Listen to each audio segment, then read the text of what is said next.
বাংলাদেশে আমাদের দেশনেত্রী বেগম খালেদা জিয়া এবং ভারপ্রাপ্ত চেয়ারম্যান তারেক রহমান থেকে অতিরিক্ত দেশপ্রেমী কেউ নাই। 30 দফা প্রস্তাবনা দিয়েছেন রাষ্ট্র মেরামতের, সাম্য মানবিক বাংলাদেশ বিনির্মাণের লক্ষ্যে। সেই 31 দফা বাস্তবায়নের মধ্যে সকল সংস্কার প্রস্তাব আছে। সারা বাংলাদেশের মানুষ স্লোগান দেওয়া শুরু করেছে 31 দফার উন্নয়ন বাংলাদেশ, 31 দফার বাস্তবায়ন বাংলাদেশের জনগণের উন্নয়ন। তো সেই ধারাবাহিকতায় আজকে তারুণ্যের সমাবেশ। আমাদের জন্য আফসোসের বিষয় হচ্ছে হাসিনার সময়ও আমাদের ভোটের অধিকার প্রতিষ্ঠার জন্য আন্দোলন করা লেগেছে, এখনও আজকে আমাদের তারুণ্যের রাজনৈতিক অধিকার প্রতিষ্ঠার জন্য সমাবেশ করা লাগছে। এটি অত্যন্ত দুঃখজনক। আমাদের যে এই জীবনের বলিদান, বাংলাদেশের প্রায় 149 জন ছাত্রদলের এনলিস্টেড নেতা কর্মী জীবন দিয়েছে।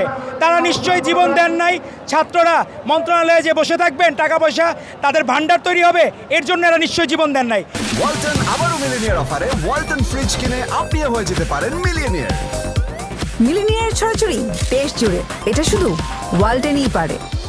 এরা নিশ্চয়ই জীবন দেন নাই আওয়ামী ফ্যাসিবাদের দোসররা, এরা নিশ্চিন্তে ঘুরে বেড়াবে, এর জন্য এরা জীবন দেন নাই।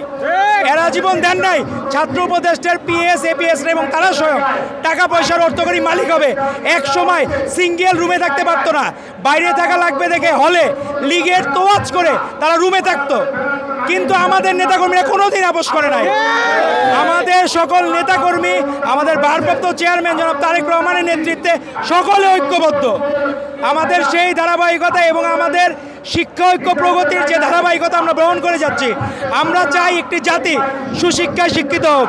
আমরা চাই আমাদের ঐক্যের প্রতীক হিসাবে আমাদের ভারপ্রাপ্ত চেয়ারম্যান জনাব তারেক রহমান যে 31 দফা প্রস্তাবনা দিয়েছেন রাষ্ট্র মেরামতের, সাম্য মানবিক বাংলাদেশ বিনির্মাণের লক্ষ্যে, সেই 31 দফা বাস্তবায়নের মধ্যে সকল সংস্কার প্রস্তাব আছে।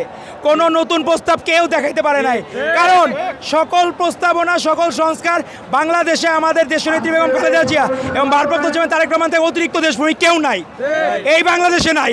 তো এখন যারা নতুন নতুন দোকান খুলে বসতেছেন নতুন কিছু বিনিময় করা, এদের স্টেজে লোক থাকে না। স্টেজের যে কয়টা লোক মিডিয়া ইয়েলো জার্নালিজমের মাধ্যমে সেই কয়টা লোককেই শুধু দেখায়, দর্শক সারির কাউকে দেখায় না। লোক খুঁজে পাওয়া যায় না, ভাড়া করা লোকও বলে তারা বেগম খালেদা জিয়ার ডাকে এসেছে। এক অদ্ভুত বিষয়। আজকে আমাদের এই তারুণ্যের সমাবেশ হচ্ছে, আগে 3টি তারুণ্যের সমাবেশ হয়েছে চিটাগাঙে, খুলনায়, বগুড়ায়।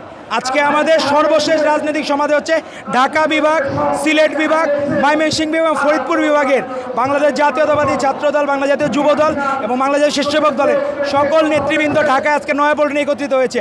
আপনি দেখবেন এখনও অনুষ্ঠান শুরু হতে প্রায় 2.5 ঘন্টা বাকি, কিন্তু সারা লোকারণ্য ঢাকা শহর। সেই জায়গায় আমরা সকলকে অনুরোধ করব, আপনারা সুশৃঙ্খলভাবে থাকুন এবং অ্যাম্বুলেন্স বা জরুরি যে পরিবহন সরবরাহ করার জন্য তাদেরকে জায়গা করে দিবেন।